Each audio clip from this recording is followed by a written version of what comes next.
Bonjour, bienvenue chez DigiSchool.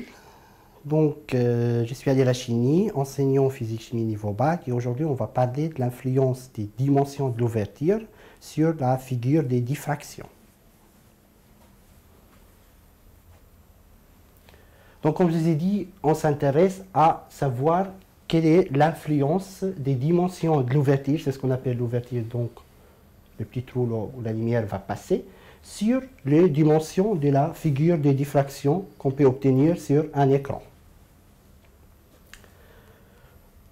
Donc là, vous avez les deux faisceaux limites de la lumière ou de l'onde incidente qui vont passer, donc ils vont être diffractés suivant un angle qu'on appelle θ. Cet angle est souvent très petit, donc mathématiquement on peut supposer que tangente θ égale θ en radian, donc l'angle égale sa tangente en radian. Donc là, vous voyez, on a appelé ça la tâche centrale, qui a une longueur L, et là, vous aurez les autres tâches qui vont apparaître sur l'écran des diffractions. Donc, l'angle θ est égal à L sur 2 fois 2. Tout simplement, si vous prenez le triangle rectangle qui est ici, vous allez voir que tangente θ égale côté opposé, donc L sur D, la longueur divisée par D, sur le côté adjacent qui est la distance entre l'écran et la plaque contenant la fente.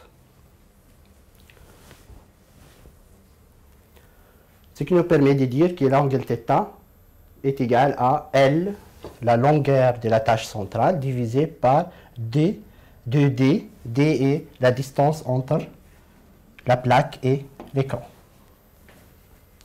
On sait également que physiquement, l'angle est égal à la longueur d'onde divisée par A.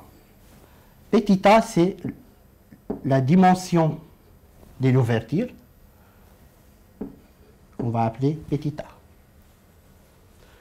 Donc, en conclusion, on obtient que la longueur de la tâche centrale, ici, est égale à 2 fois lambda multiplié par la distance grand D divisé par l'ouverture ou la dimension de l'ouverture petit a. Donc la longueur de la tâche centrale L dépend principalement de la longueur d'onde de l'onde initiale, dépend également de la distance entre la fente et l'écran, et dépend de la largeur de la fente, ça veut dire la dimension de l'ouverture à l'entrée des diffractions.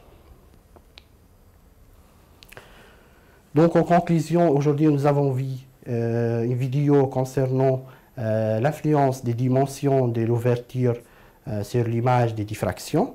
N'hésitez pas à regarder les autres vidéos concernant la diffraction et globalement la chimie physique en niveau bac.